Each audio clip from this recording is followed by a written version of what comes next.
बातों को दिल में है पाले, जहाँ राह बंद हो जाए वहीं से निकाले। रफ्तार को हमारी नाप सका न कोई, क्या है हमारे सपने भाप सका न कोई। रफ्तार को हमारी नाप सका न कोई, क्या है हमारे। थैंक यू वेरी मच, बहुत बहुत शुक्रिया दोस्तों। सभी को नमस्कार, आदाब, सत श्री अकाल, जय हिंद, जय भारत, जय श्री कृष्णा। दोस्तों आज का दिन बहुत ही शुभ दिन है और आज हमारे बीच में हमारे ग्रेट और dynamic leader mister Ravi Kumar Shekhar ji मौजूद हैं, जो अभी ट्रिपल डायमंड है। और मुझे पक्का यकीन है कि आने वाले टाइम में ये अपनी मेहनत और एटीट्यूड ऑफ ग्रेटिट्यूड की वजह से यूनिवर्सल क्राउन नंबर भी जरूर बनेंगे। तो दोस्तों आइए बगैर देरी किए हम इनको कॉल करते हैं। ऊपर हाथ खड़े करके दिल की गहराइयों से जोरदार तालियों से हम इनको कॉल करेंगे। वेलकम हमारे ग्रेट ट्रिपल डायमंड लीडर और भविष्य के होने वाले universal crown ambassador mister Ravi Kumar Shekhar ji. Welcome tiger, स्वागत आपका।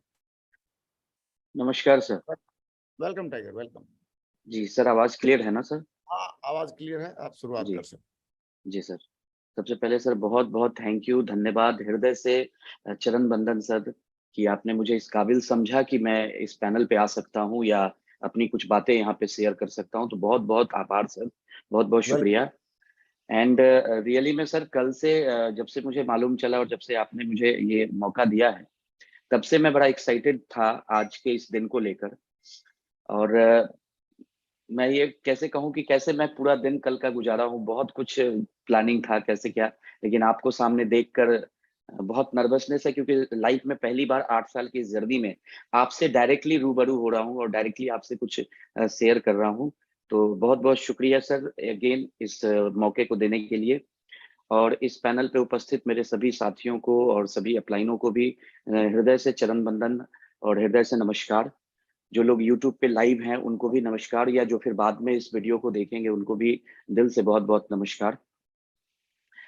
सर मैं कोई बात करने के लिए स्लाइड शेयर कर सकता हूं सर? हाँ प्लीज शेयर करें। और बहुत स्मार्ट लग रहे हैं आज रवि कुमार जी, बहुत बढ़िया, वंडरफुल। नमस्कार sir, thank you sir. Welcome.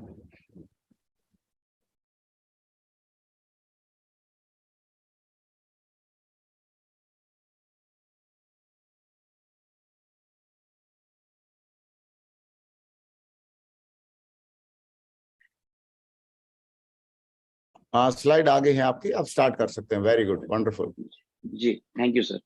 Please. तो सबसे पहले तो धन्यवाद उस परमपिता परमेश्वर का जिनकी वजह से हम सब लोगों का अस्तित्व है। हम सब लोग अपने जिंदगी में जो भी कर पा रहे हैं उनके आशीर्वाद और उनके दया दृष्टि की वजह से कर पा रहे हैं, तो उनका बहुत बहुत धन्यवाद। और सर आज मुझे आपकी तरफ से ये आदेश मिला है कि मैं अपनी जर्नी जो ये रही है मेरी लगभग 8 सालों की, ये जर्नी मैं यहाँ पर कुछ साथियों के साथ शेयर करूं। तो मैं 3-4 बातें सर मात्र यहाँ पे शेयर करूंगा। एक सेकंड सर।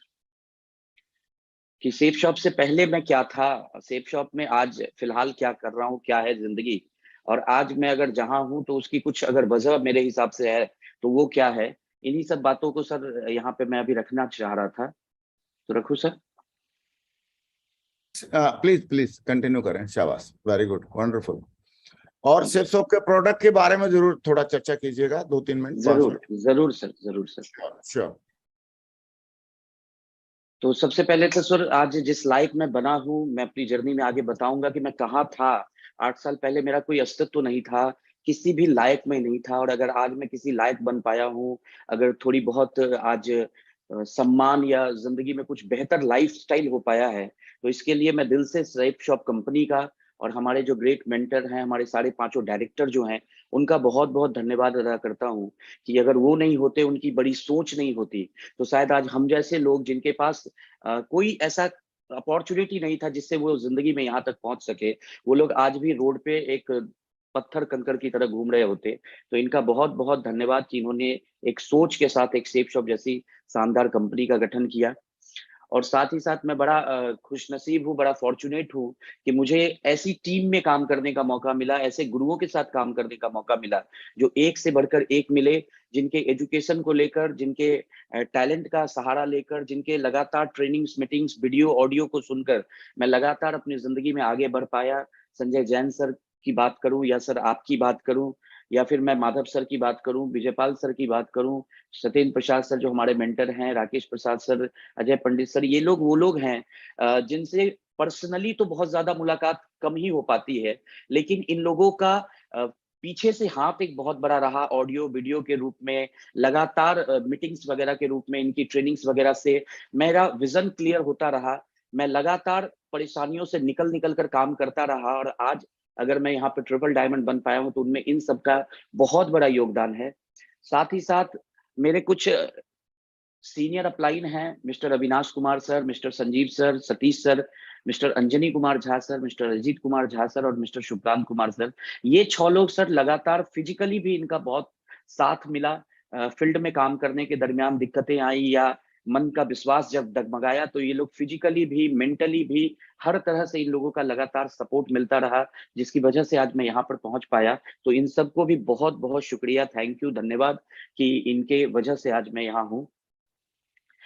स्पेशल थैंक्स मैं देना चाहूंगा मिस्टर अजीत कुमार झा सर को सर, जिनके गाइडलाइन में लगातार मैं काम कर रहा हूं। बहुत पहले, बहुत शुरुआती दिनों में मुझे ये बताया गया था इस बिजनेस में कि अगर आपको बड़ा काम करना है तो आपको किसी एक मेंटर को चुनना होगा, किसी एक गाइडलाइन में काम करना होगा। और मैं बड़ा खुशकिस्मत रहा कि मुझे स्टार्ट में ही अजीत सर जैसे मेंटर मिल गए, और उनके लगातार हर कदम पे गाइड करने की वजह से आज मैं जो भी बन पाया हूं, उनका पूरा का पूरा क्रेडिट मैं सर को देना चाहूंगा, जिसकी वजह से आज मैं हूं यहाँ पे।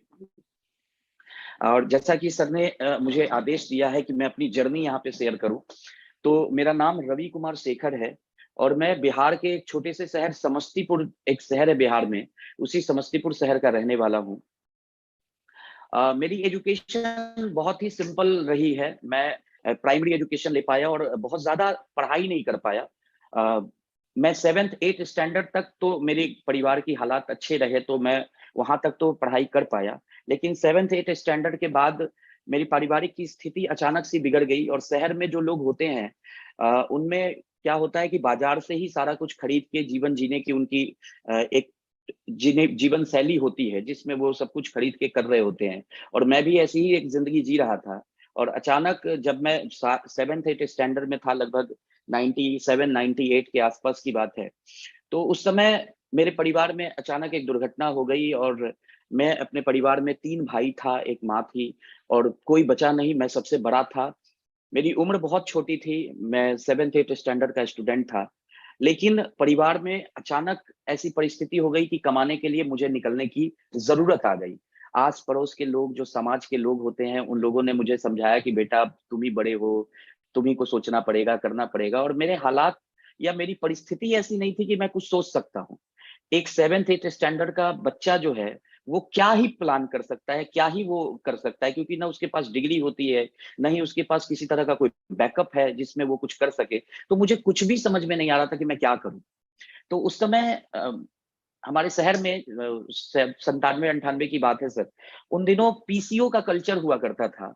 तो मैंने सबसे पहला काम स्टार्ट किया था, मेरे घर के पास ही एक चौराहे पर एक पीसीओ एसटीडी बूथ था। तो उस बूथ पे मैंने 800 रुपए महीने पे, मुझे याद है कि मैंने काम करने की शुरुआत की थी। और उसने बड़े दया के साथ मुझे उस पीसीओ पे रखा था।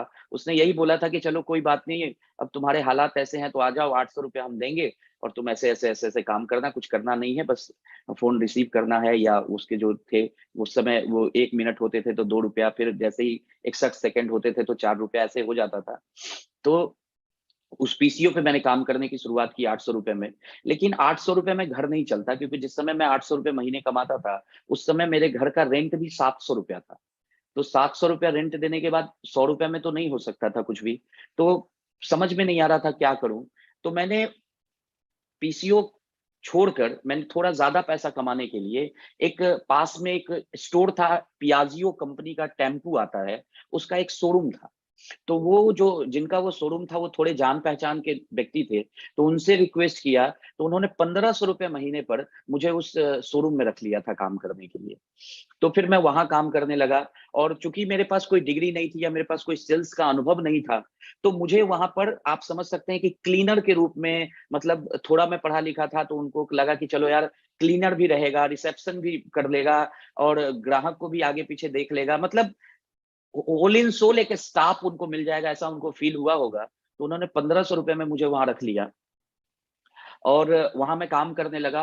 वहां ज्यादा दिक्कत कुछ नहीं थी, बस एक समस्या थी कि जिनके शोरूम में मैं काम करता था उनको मैं पहले भैया बोलता था। और मैं जब वहां पे कुछ उनको बताने जाता था तो उनको मैं कहता था कि भैया ऐसा है, भैया वैसा है। तो उन्होंने एक दिन मुझे बोला कि देखो बेटा, यहाँ पे ना सर बोला करो। तो मैंने फिर वहां पे सर बोलना शुरू किया। तो मैं 8 स्टैंडर्ड का स्टूडेंट था और 8वां बोर्ड होता था उन दिनों। तो मैं ना अपने कुछ किताब वगैरह वहां ले जाता था, क्योंकि दिन में खाली रहता था शोरूम, बहुत ज्यादा भीड़ नहीं रहती थी। तो मैं थोड़ा किताब उताब कभी कदार लेके चला जाता था कि थोड़ा बहुत पढ़ लिया करूंगा वहीं पे, क्योंकि पूरे दिन तो वहीं रहना है। तो मैं 1-2 दिन किताब लेके चला गया, या कभी कदार खाली बैठा हूं तो कुछ मैथ्स बना रहा हूँ या कुछ ऐसे कर रहा हूँ। तो एक एक दिन उन्होंने देखा, दूसरे दिन देखा, तीसरे दिन उन्होंने मुझे अपने केबिन में बुलाकर बोला कि ऐसा है रवि, कि यहाँ आते हो तो किताब उताब घर छोड़ कर आया करो, काम करना है तो सीधा काम करो, और नहीं तो अगर पढ़ना ही है तो फिर घर पे रह के पढ़ो। मुझे ये बात थोड़ी बहुत ज्यादा बुरी लग गई। मैं उनको कुछ कह तो नहीं सकता था। मैंने सोचा कि क्या करूं, मैं कुछ और करूं, तो मुझे कुछ समझ में नहीं आ रहा था कि मैं क्या करूं। तो मेरे समस्तीपुर शहर में एक बाजार समिति लगता था संडे के संडे। तो मैंने वहां पर त्रिपाल की पन्नी होती है, वो एक साथी के माध्यम से उसको बेचने का काम शुरू किया। तो उसके लिए क्या होता था कि सड़क किनारे जो है एक जगह होता था कि भाई यहाँ तू बैठ जा, वहां तू बैठ जा, वहां तू बैठ जा।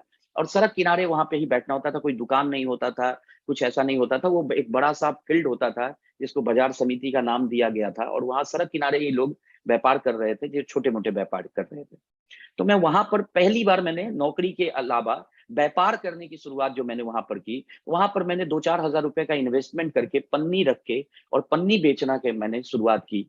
तो वो काम भी मैं ज्यादा दिन नहीं कर पाया, क्योंकि मैं पूंजी उंजी के साथ तो मजबूत था नहीं, और वहां पे बहुत सारी परेशानियां साथ में आ रही थी। वहां से मुझे हटा दिया गया, तो फिर मैं कर नहीं पाया। और ये बात मैं किसी को बता नहीं सकता था कि मैं वो काम कर रहा हूँ, मैं फैमिली में भी नहीं बता सकता था, क्योंकि परिवार की हालात बहुत बिगड़ गए थे। लेकिन फैमिली के जो स्टैंडर्ड थे वो थोड़े ठीक ठाक थे। तो मेरी माँ को जिस दिन, मुझे आज भी एग्जैक्टली याद है कि मेरी माँ को किसी ने आके बताया था कि ये तो रोड किनारे पन्नी बेचता है। तो मेरी माँ ने बड़े रोते हुए एक दिन रात में मुझे कहा था कि बेटा, कम से कम रोड किनारे वाला काम तो मत करो, कुछ और कर लो।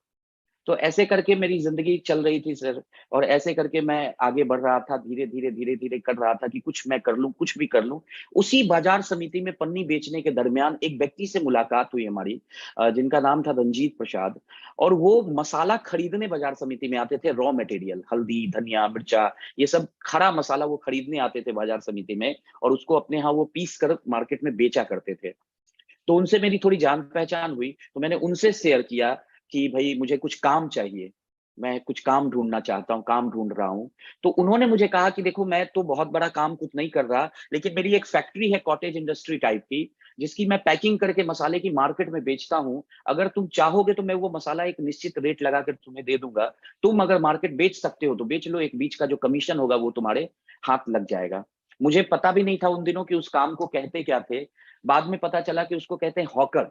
और मैं ऐसे ही मैंने शुरुआत किया था, जैसा कि इस फोटो में आप लोग देख रहे हैं, कि साइकिल पर दोनों साइड झोला टांग कर और पीछे बोरा वगैरह टांग कर मसाले रख के, कुछ छोटे मोटे और भुजिया मिक्सचर टाइप का आइटम रख के मैंने किराने की दुकान पे पहुंचाने का, हॉकरिंग करने का काम शुरू किया, एक छोटे मोटे कमीशन के साथ। ये काम थोड़ा सा जम गया मेरा, क्योंकि यहाँ मैं 3-4 हजार रुपया कमाने लगा था।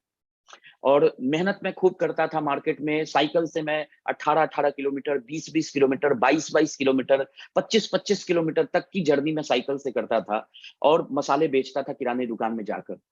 मेरी उम्र ज्यादा नहीं थी उन दिनों। ये फोटो तो बाद के हैं तो इसमें नहीं पता चलेगा, लेकिन जिस समय मैंने ये काम शुरू किया था उस वक्त मेरी उम्र बहुत ज्यादा नहीं थी। मैं वही उम्मीद करता हूँ 16-17 साल का एक लड़का था, 15-16 साल का, 17 साल का। तो जब मैं किराने की दुकान में जाता था मसाला बेचने के लिए, तो दुकान वाले मुझे बहुत सीरियसली नहीं लेते थे। मैं उनसे अच्छे से बात करता था, बताता था ये कंपनी है, ये मसाला है, आप मेरा मसाला बेचो, हम ये रेट देंगे। लेकिन वो मुझे बहुत सीरियसली नहीं लेते थे, और कुछ दुकान वाले अगर मसाला ले भी लेते थे, तो वो पेमेंट देने के नाम पर बहुत मुझे दौड़ाते थे। और मेरी समस्या ये थी कि मेरे पास बाइक नहीं थी, मेरे पास साइकिल थी।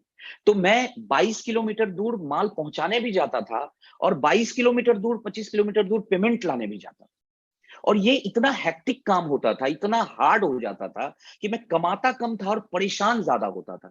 मैं सुबह 5 बजे सुबह से लेके 5:30 बजे सुबह से, क्योंकि आप लोग जिस भी शहर में रहते होंगे आपको आइडिया होगा कि किराने की या जनरल स्टोर की दुकान एक ऐसी दुकान होती है जो अर्ली मॉर्निंग खुल जाती है। 6 बजे, 5:30 बजे, पौने 6 बजे, 6:15 बजे, 6:30 बजे तक वो दुकान खुल जाती है। और सबसे लेट बंद होने वाली भी दुकान अगर उस शहर में कोई होती है तो वो किराने वगैरह की जनरल स्टोर की दुकानें होती है, क्योंकि वहां बहुत लेट तक लोग आते रहते हैं। तो मैं सुबह 5 बजे से, 4:30 बजे से, 5:30 बजे से फील्ड में निकलता था काम करने के लिए, और रात के 10 बजे तक, 10:30 बजे तक मैं साइकिल पेरता रहता था, साइकिल घुमाता रहता था। हम लोगों मेरी कैपेसिटी उतनी ज्यादा नहीं थी कि मैं उतना लंबा साइकिल चला पाऊं, लेकिन मेरे हालात वैसे थे कि मुझे मजबूरन थी, मेरे पास कोई चारा नहीं था। मैं घर में बड़ा था, घर की जरूरतें बहुत ज्यादा थी, मेरे 2 छोटे भाई थे, और मैं, मेरी माँ, हम दोनों ने फैसला ये किया कि किसी तरह इन दोनों में से एक को भी पढ़ा देना है। क्योंकि हम लोअर मिडिल क्लास लोगों की ये मेंटालिटी होती है कि अगर घर में कोई एक भी पढ़ लेगा और उसकी नौकरी लग जाएगी तो थोड़ा बहुत जीवन जो है बेहतर हो जाएगा। और मेरा एक भाई था मझला वाला, वो पढ़ने में ठीक था, तो हम लोग मिलकर उसको पढ़ा रहे थे। मैं बाहर से मेहनत कर रहा था, माल बेचने की, मसाले करने की, और घर से भी छोटे छोटे काम के रूप में सपोर्ट मेरी माँ मुझे कर रही थी। वो लेडीज वाले छोटे छोटे काम मेरे घर में हुआ करते थे। मैं अभी आपको बताऊं, अगर मैं इस बारे में, तो मैं बताऊं कि जैसे आपने देखा होगा दीपावली के टाइम, दुर्गा पूजा के टाइम में बत्तियां बिकती है रुई की। तो मेरी माँ रुई की वो बत्ती घर में बनाती थी, और उसको प्लास्टिक की पन्नी में लैंप से जो है उसको पैक करती थी, और उसका लच्छा बना बना के मुझे देती थी, तो मैं वो भी मार्केट में बेचता था। ठीक है। कई बार ऐसा भी होता था कि फॉल्स होता है, साड़ी में फॉल्स लगाने का काम, तो ये छोटे छोटे काम मेरी माँ घर में कर लिया करती थी। और ऐसे करके बहुत ही कसमोकस के साथ हम लोग अपनी जिंदगी को आगे लेकर चल रहे थे। एक तरह से मैं अगर ये कहूं तो ये कहने में कोई अतिशयोक्ति नहीं होगी मुझे, कि लगभग लगभग मैं ये मान चुका था कि ये हालात ऐसे ही रहेंगे और इसी तरह ये जिंदगी चलेगा, इसी में थोड़ा आगे पीछे हो जाएगा। और ऐसे करते करते मेरी जिंदगी के 10, 12, 13 साल निकल गए मसाला बेचते हुए सर। आज मैं ये बात बोल रहा हूँ 10, 12 साल, तो ये बोलने में तो 1 सेकंड नहीं लगा, लेकिन अभाव में, कम दिक्कतों में 10, 12 साल बीतने में एक लंबा अरसा लगता है। उस 10, 12 सालों के दरमियान, उस 13 सालों के दरमियान मैंने अपनी जिंदगी के हर कष्ट का अनुभव लिया। मतलब पैसों की इतनी दिक्कत थी, किराए का 1 कमरे का 1 मकान था, क्या कष्ट होता है मैंने बचपन में ही देख लिया। और मैं, शायद मैं अपनी उम्र से थोड़ा बड़ा इसलिए भी हो पाया क्योंकि मैं 10 से 11, 12 साल की उम्र से जिंदगी के उस अनुभव को ले रहा था, जिस अनुभव को शायद बहुत लोग ले भी नहीं पाते हैं, और कई लोगों को एक उम्र के बाद वो लेने का मौका मिलता है। मैं छोटी ही उम्र में, 10, 12, 13 साल की उम्र में ही उस अनुभव को ले रहा था, और कुछ समझ में नहीं आ रहा था। बहुत ऐसे पर्व, बहुत ऐसे त्योहार मेरे सामने गुजर रहे थे जहां पर मेरे परिवार में कुछ भी नहीं बना हुआ होता था। मतलब मैं आज ये सब बताना, मतलब मैं इसलिए क्योंकि मुझे यही जर्नी शेयर करने के लिए बताया गया है। अदरवाइज मैं बहुत ज्यादा इस बातों को डिस्कस नहीं करता, क्योंकि ये मुझे मैं सिंपैथी गेन करने में बहुत बिलीव नहीं करता हूँ। तो लेकिन चूंकि कहानी ही वही करनी है, तो मैं आपको ये बता दूं। और इस तरह से जिंदगी बहुत मुश्किलों के साथ, बहुत दिक्कतों के साथ चल रही थी। उस बीच हर तरह की परेशानी से मेरा परिवार गुजर रहा था, चाहे वो पैसे की दिक्कत हो, चाहे वो स्वास्थ्य की दिक्कत हो, हर तरह की दिक्कत से परिवार मेरा गुजर रहा था। और हम लोग ये मान के चल रहे थे कि शायद हमारी किस्मत ऐसी ही रहेगी। दूर दूर तक सिर्फ अंधेरा ही अंधेरा दिख रहा था, कहीं कुछ नहीं दिख रहा था। लेकिन कहते हैं ना कि कुछ प्लानिंग आप अपनी जिंदगी के लिए करते हैं, और कुछ प्लानिंग उस परमपिता परमेश्वर भी आपकी जिंदगी के लिए कर रहे होते हैं। तो आपको अपनी प्लानिंग का तो आइडिया होता है, लेकिन उस परमात्मा की प्लानिंग का आपको कोई आइडिया नहीं होता है। शायद मेरी भी प्लानिंग वो परमात्मा कर रहे थे। 2014 का, मुझे फरवरी का महीना था 2014 का, और ये शख्स हैं शिवकांत कुमार सर, ये मेरे अपलाइन हैं, और इन्होंने मुझे इस बिजनेस के प्लान देने के लिए कांटेक्ट किया। और चूंकि मैं मार्केट में रहता था, तो मेरे सामने नेटवर्क मार्केटिंग के 2-4 प्लान आ चुके थे, और मैंने नेटवर्क मार्केटिंग से किसी को सफल होते नहीं देखा था।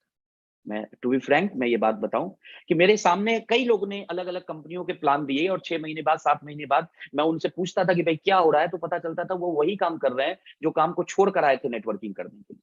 तो मेरे दिमाग में एक कॉन्सेप्ट बैठा था कि ये जो काम होता है नेटवर्क मार्केटिंग टाइप का, ये काम जो है ना, सिर्फ बेवकूफ बनाने का काम होता है, और यहाँ किसी का भला नहीं होता है। तो जब शिवकांत सर ने मुझे अप्रोच किया था इस बिजनेस प्लान के लिए, तो मैंने उनको सीधा सीधा मना कर दिया था कि नहीं सर, मैं नहीं कर सकता।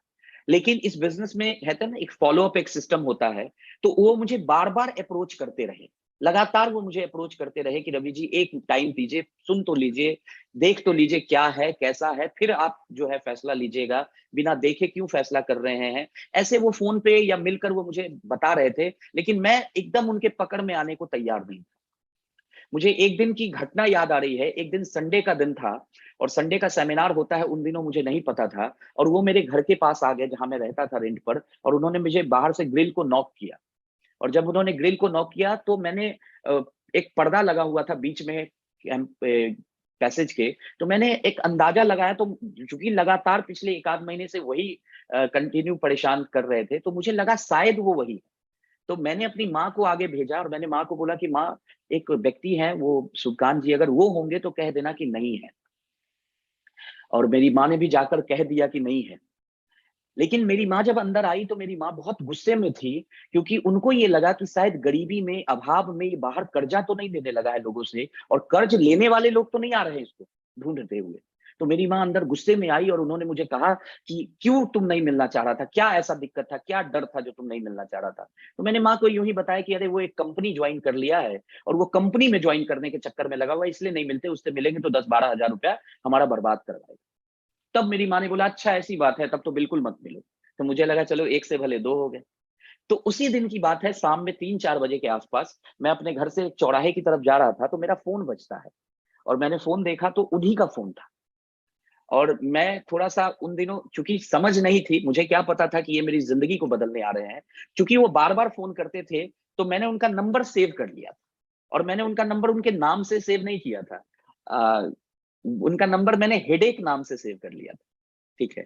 तो जैसे ही मैंने देखा तो इसमें आ रहा था कि ये हेडेक कॉलिंग, तो मैंने बोला यार इस आदमी के पास किसी और का नंबर नहीं है, मुझे ही फ़ोन करते रहते हैं। लेकिन मुझे लगा पता नहीं कहाँ से कर रहे हैं, मुझे क्या मन में आया, मैंने वो फ़ोन पिक कर लिया। और जैसे ही मैंने पिक किया, उन्होंने मुझे पूछा रवि जी कहाँ हैं? तो मैं जहाँ था मैंने उसके बारे में बता दिया। पहले तो सोचा झूठ बोल दूँ, फिर जब मुझे लगा कि यार पता नहीं कहाँ से फ़ोन कर रहे हैं, मैंने बोला कि फला जगह हूँ। तो उन्होंने बोला रवि जी पीछे घूमिए ना। तो मैं पीछे घूमता हूँ तो देखता हूँ वो खड़े थे। मुझे इस बात का दुःख नहीं था कि वो सामने आ गए, मुझे इस बात की खुशी थी कि यार अच्छा हुआ झूठ नहीं बोले, क्योंकि मैं झूठ बोलने वाला था। तो उन्होंने मुझे फिर उस दिन बोला कि रवि जी चलिए ना प्लान देख लेते हैं, एक दफा समझ लीजिए, सुन लीजिए। तो बार बार वो कह रहे थे, तो मैंने बोला ठीक है चलिए आज प्लान देख लेते हैं। उन्हें बोला आप घर पहुंचिए, मैं आता हूँ। और मैं जब घर पहुंचा तो 10 मिनट बाद वो आए, लेकिन अकेले नहीं आए। वो अपने साथ हमारे एक और अपलाइन है मिस्टर अंजनी कुमार झा सर, उनको लेकर आए। वो मेरे लिए एक अननोन आदमी थे उन दिनों। सुकांत जी को तो मैं जानता था, अंजनी सर को मैं नहीं जानता था। तो दोनों जब आए मेरे पास और दोनों ने मिलकर जब मुझे प्लान दिया, तो वो प्लान जो जब देते चले गए लगातार, तो वो प्लान स्टेप बाय स्टेप मुझे पसंद आने लगा। और लगातार वो मुझे प्लान जब जैसे-जैसे बता रहे थे, तो मुझे लग रहा था कि यार ऐसे तो अच्छा है, ये तो बिल्कुल सिर्फ एक बार खरीदना है, लाइफ में फिर खरीदना नहीं है, और ऐसे-ऐसे बहुत बड़ा काम हो सकता है। ऐसे मुझे एक बिलीव सा बनना शुरू हुआ। उन्होंने लास्ट में मुझे बोला कि चलिए रवि जी एक फॉर्म आती है ₹350 की, आप उसको भर के शुरुआत करते हैं। लेकिन उन दिनों मेरे पास जो है ₹10,000 खर्च करने के लिए थी नहीं, और मैं बड़ा रिस्क लेना नहीं चाह रहा था कि मैं ₹10,000 खर्च करूं या नहीं करूं। तो कंफ्यूजन में था। और लगातार प्लान दिखाने के बाद वो मेरा फॉलो अप करते रहे 2-3 दफा, मैं उनको आजकल आजकल करके टालता रहा।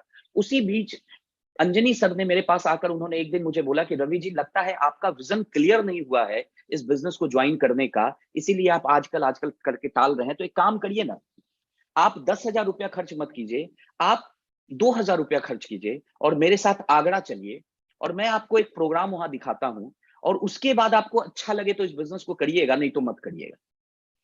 मैंने कहा ठीक है, सेफ साइड देख लेते हैं। और मैं जिंदगी में काम में इतना बिजी था कि कभी अपने समस्तीपुर शहर से बाहर नहीं निकला। तो मेरे दिमाग में एक बात गई कि चलो इसी बहाने ताजमहल देख लेंगे। और मुझे एग्जैक्टली याद है 7 मार्च 2014 का दिन था जब मुझे आगरा ले गए वो लोग।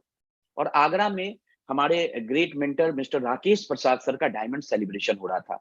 मैं उस समय चूंकि बिजनेस में ज्वाइन नहीं था, तो न मैं राकेश सर को पहचानता था, न बाकी जो लोग वहां पर थे, सत्येंद्र प्रसाद सर थे, अजय पंडित सर थे, माधव सर थे, इनमें से किन्हीं को मैं जानता नहीं था। मेरे लिए सब एक एक आदमी नया था, उस हॉल में बैठा हुआ भी और स्टेज का आदमी, सब लोग नए थे। मुझे कुछ समझ में नहीं आ रहा था कि क्या हो रहा है। बस वहां का माहौल इतना पॉजिटिव था कि उस माहौल को देखकर मैं थोड़ा सा मोटिवेट हो रहा था अंदर अंदर। इसी बीच डायमंड की एंट्री हुई, डायमंड सेलिब्रेशन हुआ और डायमंड सेलिब्रेशन का सम्मान राकेश प्रसाद सर को दिया गया। तो वो सम्मान मैंने उतना ग्रैंड सम्मान कभी देखा नहीं था। तो मुझे लगा यार ये तो बहुत जबरदस्त है। और जब राकेश सर ने स्पीच देना शुरू किया, तो स्पीच में जब उन्होंने बताया कि मैं आज 21 साल 3 महीने का हूं और ऐसे हो गया मेरी जिंदगी, ऑडी चलाता हूं, राडो पहनता हूं, तो ये सब बातें मुझे मोटिवेट करती चली गई। और मुझे लगा कि यार ये बिजनेस दमदार तो लग रहा है, पता नहीं मुझसे होगा कि नहीं, लेकिन बिजनेस में दम लग रहा है। उस पूरे प्रोग्राम को देखने के बाद जब मैं बाहर आया, तो उन लोगों ने मुझसे डिस्कस किया कि रवि जी क्या लगता है अब करना चाहिए। मैंने बोला बिल्कुल करना चाहिए, लेकिन जब आगरा आ गए हैं तो ऐसा करिए ना, आपने बताया था कि कंपनी का ऑफिस दिल्ली में है, तो चलिए ना एक बार दिल्ली घूम कर आते हैं, ऑफिस है भी कि नहीं। मैं श्योर होना चाह रहा था। उस समय तक 2014 7 मार्च तक मेरे बिहार में समस्तीपुर से बहुत लोग काम कर रहे थे, लेकिन कोई ऑफिस नहीं गया था। मैं पहला इंसान था, वो उसमें से कोई नहीं गया। बोला नहीं हम ऑफिस तो नहीं जा पाएंगे, हमारा तो रिटर्न है। मैंने बोला नहीं, मुझे करना है और एक बार मैं ऑफिस देखना चाहता हूं कि रियल में धरती पर कुछ है भी इसका अस्तित्व कि नहीं है।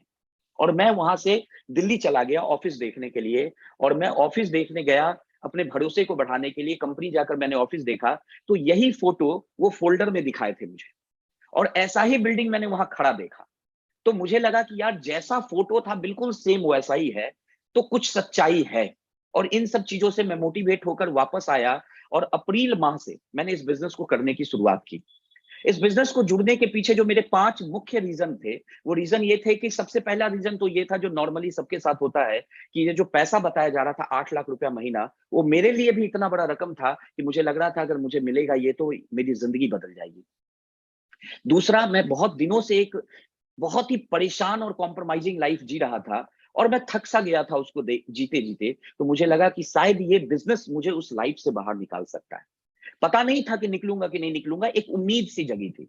रिस्क बिल्कुल नहीं दिख रहा था, क्योंकि जो पैसा मैं दे रहा था उसका सामान मुझे मिल रहा था, और जिस रकम में मैं इस बिजनेस को स्टार्ट कर सकता था, मेरे दूर दूर तक के नॉलेज में उस रकम में मैं कोई और कारोबार स्टार्ट नहीं कर सकता था। ठीक है। सर अंजनी सर की बातें, शब्दकांत सर की बातें लगातार मुझे मोटिवेट करती थी, और मुझे वो हमेशा ये बिलीव करते थे कि आप बिलीव करिए, हम सब आपके साथ हैं। तो मुझे लगता था कि चलो कुछ लोग भी हैं जो सपोर्ट करने के लिए तैयार हैं। दिल के किसी कोने में ये भी था कि पता नहीं, नहीं हुआ तो क्या होगा, लेकिन दिल के ही एक कोने में ये भी चल रहा था कि शायद बन जाऊंगा, शायद बन जाऊंगा। तो उस कस्मोकस में मैंने इस बिजनेस को ज्वाइन कर लिया अप्रैल माह से। अप्रैल 2014 से मैंने ज्वाइन किया, और आने के बाद, दिल्ली से आने के बाद, मैं लगातार बिजनेस का प्रेजेंटेशन दिखाना शुरू किया। लेकिन जैसा कि होता है, हम कितने भी मोटिवेट हो जाएं, हम कितने भी चार्ज अप हो जाएं, लेकिन जब हम मार्केट में निकलते हैं तो लोग हमें वही मिलते हैं जैसे हम पहले थे, हमारे ही जैसे, जो बातों को नहीं समझेंगे, हमें नकारात्मक बातें करेंगे। तो जब मैं मार्केट में गया तो मुझे भी ऐसे ही लोग मिले। मुझे 39 लोग को मैंने शुरू में प्लान दिया, 39 प्लान मैंने शेयर किया, और मेरे साथ एक भी ज्वाइन नहीं हुए। मैं बिल्कुल, जो मोटिवेशन था मेरा वो बिल्कुल डाउन हो गया, और मुझे लगा कि शायद ये बिजनेस करके मैंने कोई गलती कर ली है। मैं थोड़ा कंफ्यूजन में चल रहा था, समझ में नहीं आ रहा था क्या करूं। तो उसी बीच एक दिशा का वर्कशॉप आ गया, 4 मई से 7 मई 2014 तक, समसारा रिसोर्ट नैनीताल के भीतर। और अंजनी सर, शुभकांत सर, ये लोग वहां जा रहे थे। इन्होंने मुझे बोला कि रवि जी एक बार मेरे कहने पर आप वहां चलिए। मैं पैसा खर्च करने के माहौल में नहीं था, मूड में नहीं था, लेकिन उन लोगों ने प्रेशर दिया, और थोड़ा थोड़ा बिजनेस दिल के किसी कोने में एक, मतलब अपना सा हो गया था वो बिजनेस। उस 1-2 महीने में थोड़ा सा दिल के किसी कोने में उस बिजनेस से एक लगाव सा हो गया था। तो मैंने उनके 2-3 बार के प्रेशर के बाद मैंने कहा चलो यार एक बार और करके देखते हैं, होके आते हैं क्या है नहीं है। चलो 4 दिन घूम भी लेंगे और देख के आते हैं क्या है। 5,000 रुपए का कंट्रीब्यूशन था, मुझे आज भी याद है, और मेरे लिए वो बहुत बड़ा रकम था। लेकिन फिर भी मैंने रिस्क लिया कि चलो यार एक ट्राई करके देखते हैं। और मैं दिशा वर्कशॉप करने चला गया। मैं थैंक यू कहता हूँ दिशा वर्कशॉप बनाने वाले हमारे ग्रेवाल सर और संजय जैन सर को, जिन्होंने एक ऐसा वर्कशॉप बनाया है कि कैसा भी आदमी उस वर्कशॉप में जब 4 दिन बैठता है, तो उसके बाद उसके अंदर उठ रहे सारे सवालों के तूफान उस 4 दिन में खत्म हो जाते हैं, और वो पूरी तरह से एक सफल होने वाले तूफान के साथ अपने फील्ड में उतर के आ जाता है। यही मेरे साथ भी हुआ। 4 दिन के उस वर्कशॉप के बाद मैं ये बात को दावे के साथ कह सकता हूं कि मैं जो रवि कुमार शेखर 4 मई को उस हॉल में पहुंचा था, 7 मई को मैं वो नहीं था, मैं बदल चुका था। मुझे ये नहीं पता था कि मेरे साथ कौन जुड़ेगा, मुझे ये भी नहीं पता था कि मेरे साथ लोग आएंगे, कितने सालों में आएंगे, लेकिन हाँ, 7 मई 2014 को मैं, कुछ था नहीं, मेरा कोई लेवल नहीं था, लेकिन मुझे इतना पता था कि अब मुझे डायमंड बनने से कोई रोक नहीं पाएगा। ये मुझे बिलीव हो गया था। पता नहीं क्यों मैं थोड़ा जल्दी मोटिवेट हो गया। लोगों को मैं देखता हूं कि कई बार उनको कई प्रोग्राम दिखाए जाते हैं, फिर भी वो मोटिवेट नहीं होते। बट पता नहीं भगवान की मर्जी थी या क्या था, मैं एक दिशा करने के बाद से मैं आज तक डिमोटिवेट नहीं हो पाया। और मैं वहां से आया, 7 मई वहां से चला, 8 मई 2014 को मैं पटना समस्तीपुर पहुंचता हूं, और 23/5/2014 मात्र 18 दिन में मैंने सिल्वर के रिकॉग्निशन को क्वालिफाई किया था उन दिनों, मात्र 18 दिन के भीतर। और मैं सिल्वर बनता हूं, ये मेरा सिल्वर का रिकॉग्निशन था। 23/5/2014 को मुझे सिल्वर का सम्मान दिया गया था श्रीमान राकेश प्रसाद सर के द्वारा। उसके बाद अगस्त 2014, मात्र 3 महीने के बाद मैंने अगला लेवल अचीव किया। सिल्वर स्टार नहीं, सीधा गोल्ड लेवल को अचीव किया मात्र 3 महीने के बाद। और 3 महीने के बाद गोल्ड को अचीव किया। गोल्ड के टाइम पे एक टारगेट भी आया, मैंने उस टारगेट को क्वालिफाई किया। टारगेट तो मैंने अपने लिए क्वालिफाई करने की कोशिश की थी, लेकिन मैं चूंकि बहुत तेजी से काम कर रहा था, बहुत एक्साइटेड होकर काम कर रहा था, तो पता नहीं कैसे मेरे साथ गोल्ड लेवल पे 8 लोग नीचे और टारगेट क्वालिफाई करने में कामयाब हो गए, और मैं बेस्ट परफॉर्मर बन गया उस गोल्ड लेवल पे, सत्येंद्र सर के लेवल पे। और मुझे गोवा का ट्रिप उस समय था, गोवा का गोल्ड लेवल पे ट्रिप था, तो मैं गोवा गया, और गोवा में मुझे बेस्ट परफॉर्मर का सम्मान मिला। पहली बार, मैं जिंदगी में पहली बार एयरपोर्ट का मुंह मैंने देखा था, या फ्लाइट का मुंह मैंने देखा था इसी टाइम में जब मैं गोवा गया था। और मुझे आज भी याद है, उस समय पहली बार मुझे एक कैमरा का फोन मिला था, और मैंने इतने फोटो खींचे थे, इतने फोटो खींचे थे कि मैं बता नहीं सकता। मुझे लगता है 2 से 3 दिन के उस ट्रिप में मैंने 1-2 हजार फोटो खींच लिए थे हवाई जहाज के हर कोने से। इतना शौक था हवाई जहाज में बैठने का। और इस तरह से मैंने शुरुआत की। गोल्ड पे बेस्ट परफॉर्मर बन के जब मैं समस्तीपुर आया, तो वहां पर जहां बेस्ट परफॉर्मर बनाया जा रहा था गोवा के भीतर, वहां विजयपाल सर एक ट्रेनिंग ले रहे थे, और उन्होंने कहा था कि अगर आप बड़ा काम करना चाहते हैं तो डायमंड तक ऐसा काम करिए कि आपके लेफ्ट में 5-6 वेन्यू आपके चल रहे हो, और राइट में आपके 5-6 वेन्यू चल रहे हो, ताकि डायमंड बनने के बाद आपके पास विजिट करने के लिए ढेर सारे वेन्यू हो। और जब मैं वहां से आया था, तो मेरे नाम का एक भी वेन्यू नहीं चलता था, समस्तीपुर में मेरे अपलाइन का वेन्यू चलता था। और मेरे दिमाग में आ गया कि मैं वेन्यू अपना कैसे चलाऊं, मेरा वेन्यू कैसे चल सकता है। और समस्तीपुर में ऑप्शन नहीं था। मुझे लगा ये छोटा शहर है, चलो मैं बड़े शहर में शिफ्ट होता हूं। और मैं गोल्ड बनने के बाद ही, वहां से आने के बाद, मैं पटना की तरफ आ गया। एक व्यक्ति मेरे साथ ज्वाइन थे पटना में, सिर्फ एक व्यक्ति। उनके साथ मैं पटना में काम करने के लिए शुरुआत कर दिया। और पटना में जब मैं काम करने की शुरुआत की, तो लगातार अजय पंडित सर का मुझे सहयोग मिला।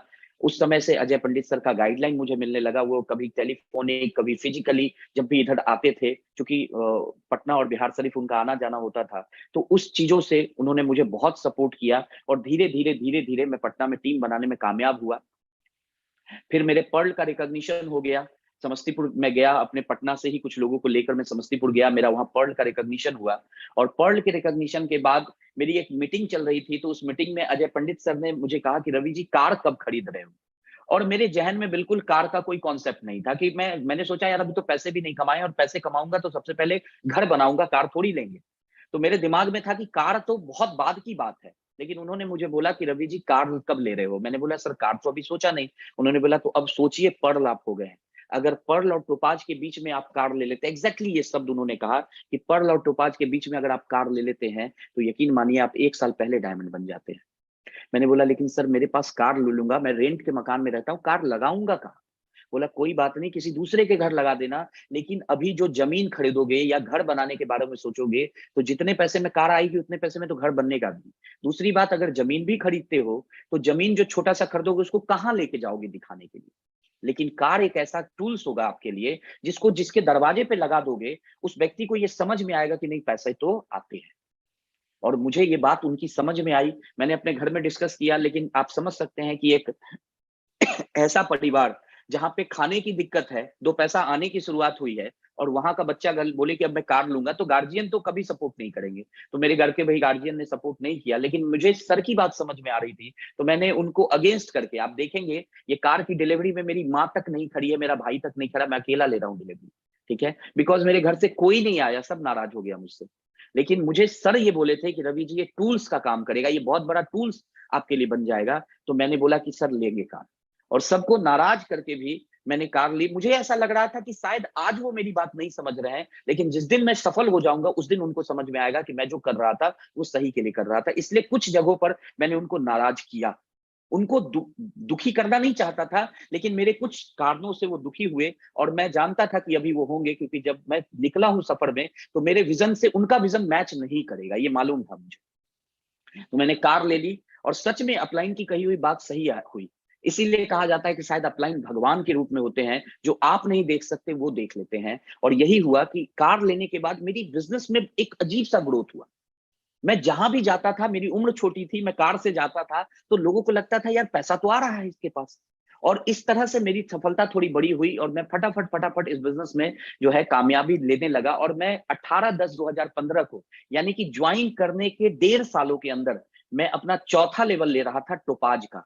ये अविनाश कुमार सर हैं हमारे अपलाइन, उनका डायमंड रिकॉग्निशन था और उसी में मुझे टोपाज का सम्मान लेने का सौभाग्य मिला और मैं टोपाज बना। मुझे लग रहा था कि शायद बिजनेस ऐसे ही चलेगा, क्योंकि मुझे बिजनेस का कोई अनुभव नहीं था। लेकिन दोस्तों, टोपाज बनने के बाद मेरा बिजनेस डाउन हो गया। मेरा एक लेग पूरी तरह से क्रैश कर गया।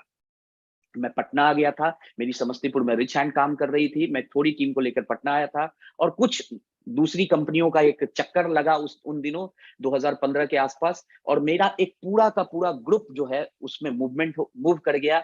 मेरे रिच लाइन का पर्ल लीडर, मैं टोपाज बन के सम्मान लेकर आ रहा हूं और मेरा पर्ल छोड़कर भाग गया और मैं बिल्कुल जीरो पे आ गया।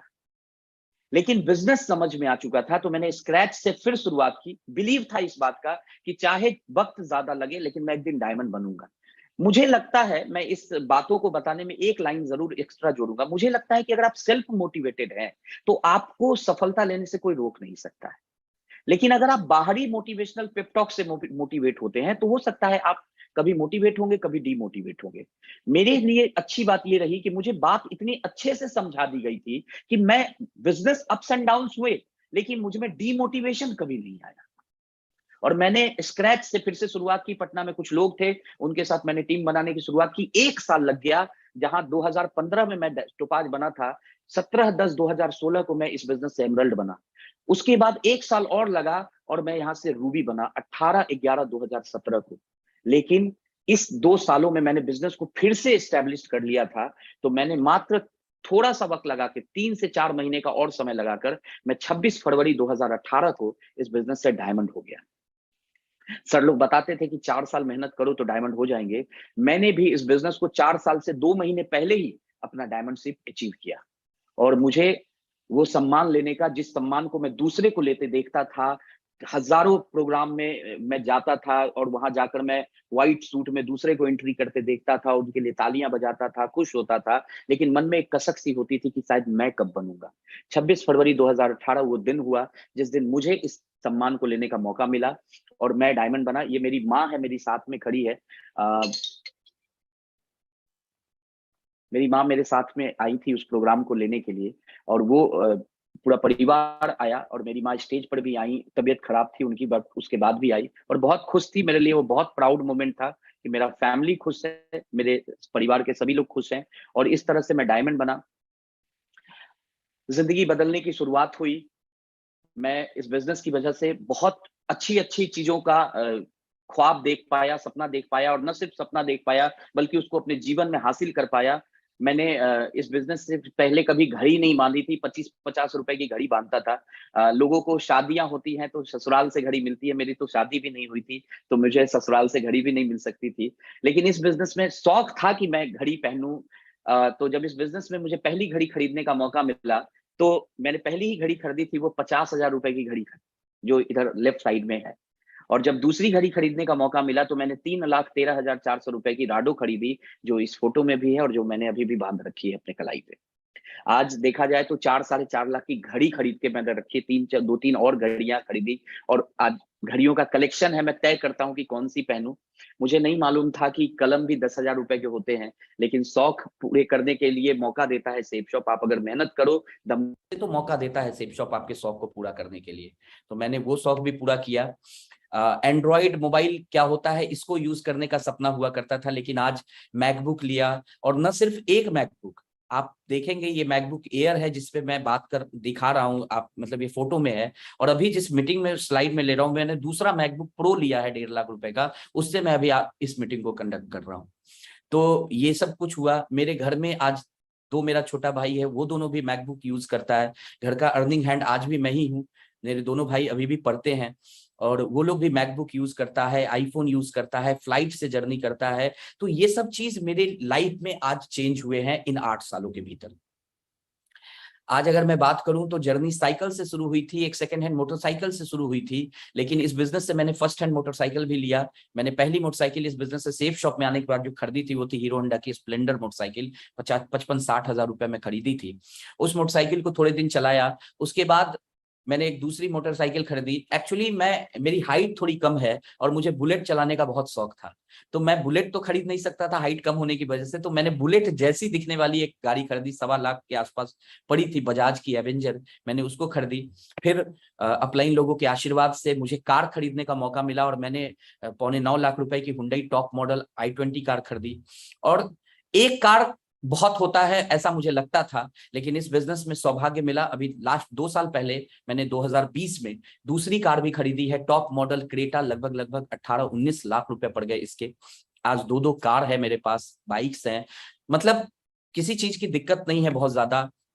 सपना था घर लेने का, तो इस बिजनेस से घर भी हुआ। पटना में ही एक हरिनगर के भीतर मैंने घर लिया, एक दूसरा प्रॉपर्टी भी लिया, और अभी अभी लास्ट 8-9 महीने पहले 17 सितंबर 2021 को, 17 सितंबर एक्चुअली मेरा बर्थडे है, और 17 सितंबर 2021 को मैंने अपने लिए एक तीसरा मकान खरीदा है, जो अभी तक का मेरा सबसे लग्जरी मकान है, जिसकी कीमत 1.5 CR है। 2000 स्क्वायर फीट का पटना के सबसे पॉश इलाके में मैंने एक फ्लैट लिया है 3.5 BHK का, विद 2 कार पार्किंग। 1.5 CR पड़ गए इसके। कुछ प्लॉट्स भी लिए, अपने होम टाउन में भी लिए, पटना में भी लिए, जिससे अभी ऐसे ही पड़ा हुआ है, पता नहीं आगे उसका क्या होगा, ठीक है, लेकिन बिक रहा था और उस वक्त रेट बन गया तो मैंने वो भी परचेज कर लिया। साथ ही साथ मैं आपको बताऊं कि जैसे जब मैं इस बिजनेस से जुड़ा तो मैंने एक मीटिंग अटेंड करी थी। उस मीटिंग के भीतर सर भी आए हुए थे, ग्रेवाल सर भी थे, और पता नहीं सर को याद है कि नहीं, उस मीटिंग में ये चर्चा चली थी और उस मीटिंग के दरमियान एक बात बताई गई थी कि अगर आप कुंवारे हैं तो डायमंड बनने से पहले शादी मत कीजिए, और अगर शादीशुदा हैं तो बच्चे मत कीजिए। अगर बच्चे भी हैं, शादीशुदा भी हैं और टूटे फूटे घर में रहते हैं तो टूटे फूटे घर में रह लीजिए, घर बनाने का काम मत कीजिए, क्योंकि इन सब चक्करों में पड़ेंगे तो आपकी डायमंडशिप दूर हो जाएगी। मैं शादीशुदा नहीं था, घर बनाया हुआ नहीं था, तो मैंने इस सारी चीजों को डिले कर दिया कि डायमंड के बाद ही करेंगे। और मैंने जितनी भी जर्नी दिखा रहा हूं अभी, ये सब कुछ मैंने डायमंड के बाद ही किया है। रूबी तक मैंने कुछ भी नहीं खरीदा कार के अलावा, सिर्फ एक कार खरीदा था, बाकी कुछ भी नहीं खरीदा, सब कुछ मैंने डायमंड के बाद खरीदना शुरू किया। और डायमंड के बाद ही 2020 में मेरे जीवन में एक और टाइम आया। 8/3/2019 को मैंने अपनी एंगेजमेंट की, और आपको ये बताते हुए बड़ा हर्ष हो रहा है मुझे कि ये भी मेरे लाइफ का, मेरा खुद का एक्सपेंस था, कि मैंने एक बहुत बड़ा एक्सपेंस करके पटना के एक 5 स्टार होटल में अपनी रिंग सेरेमनी की, और उसके लास्ट 1 साल के बाद मैंने अपनी शादी की। और मैं आपको बताऊं, इस दोनों प्रोग्राम के भीतर जितने भी बिहार में डायमंड हैं, सारे डायमंड उपस्थित हुए, 1000, 1200, 1500 लोगों की गैदरिंग थी, और जितना ग्रैंड मैं कर सकता था, लाखों रुपए का खर्च करके, मैंने उस शौक को भी पूरा किया और मैंने एक ग्रैंड शादी की।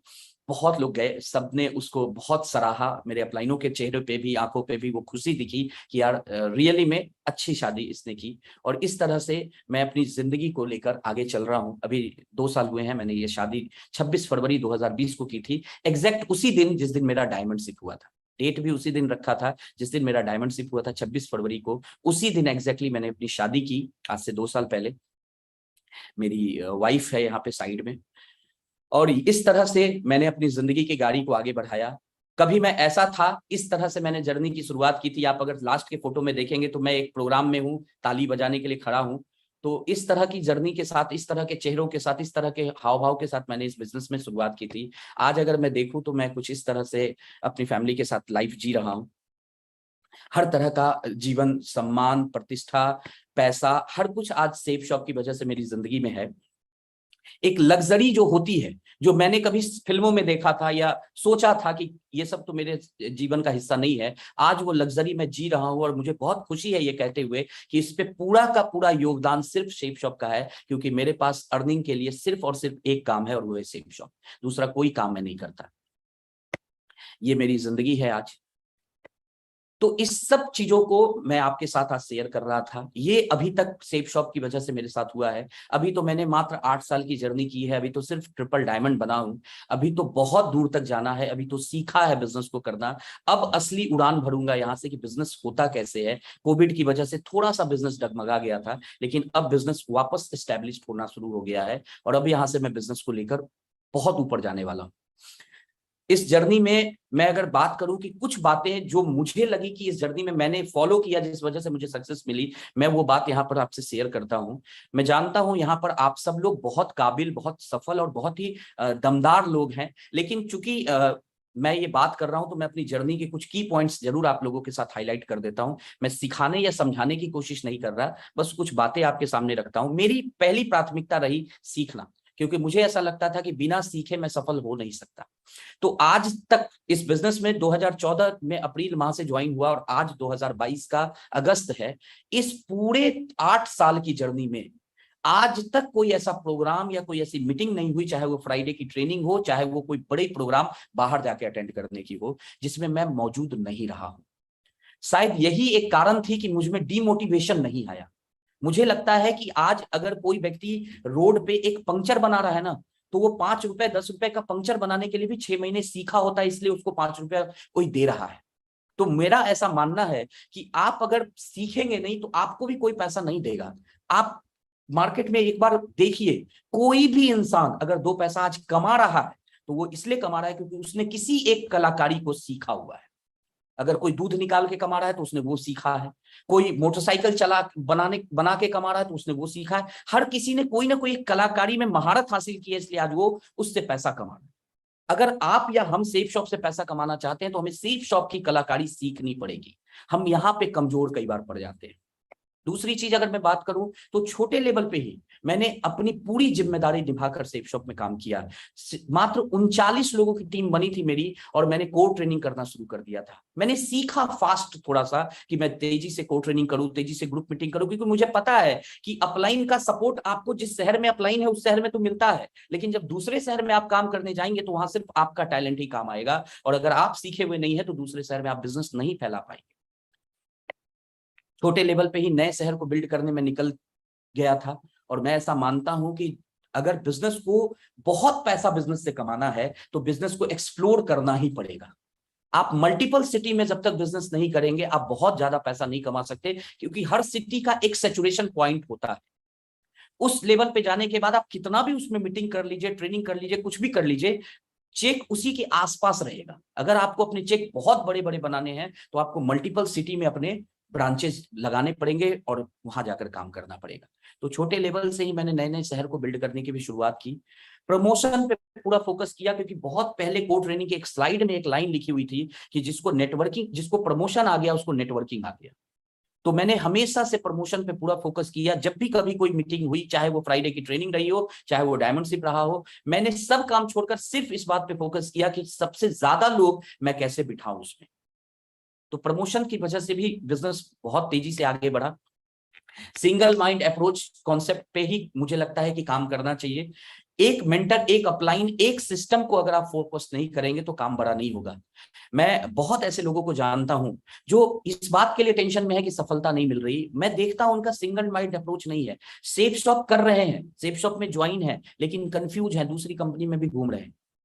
ऐसे लोग बड़ा काम नहीं कर सकते। अगर आपको समझ में नहीं आ रहा तो छोड़ दो, नहीं तो अगर हो तो ईमानदारी से फिर सिंगल माइंड अप्रोच, एक अपलाइन, एक मेंटर, एक सिस्टम, एक कंपनी। एक कंपनी में काम कर रहे हैं, दूसरे में ढूंढ रहे हैं, तीसरे को देख रहे हैं, चौथे वाले से बात कर रहे हैं, ऐसे बड़ा काम नहीं हो सकता है कभी। मेरा ऐसा मानना है। लीडर के साथ अच्छे रिलेशन बनाकर काम करें, और साथ ही साथ खासकर जो अपने फ्रंट लाइन के जो कोर लीडर होते हैं उनके चेक पर फोकस करने पर बहुत ज्यादा ध्यान दिया, और जिस वजह से लीडर भी पैसा कमाए तो वो टिके और लगातार काम करते चले गए।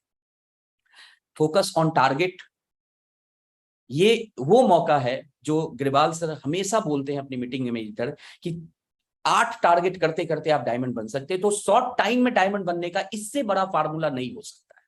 Focus on target. और जैसा कि सर का आदेश था कि प्रोडक्ट की बातों पे भी थोड़ी सी बात करना, तो मैंने उसको पॉइंट भी लिखा ही था, क्योंकि मैं इस पे काम कर रहा हूँ, इस मिशन पे अभी मैं और मेरी पूरी टीम लगी हुई है कि ज्यादा से ज्यादा लोगों को 100% यूजर बनाना। और उसके पीछे एक बहुत ही सॉलिड रीजन है जो मेरा अपना है, वो मैं बताऊं।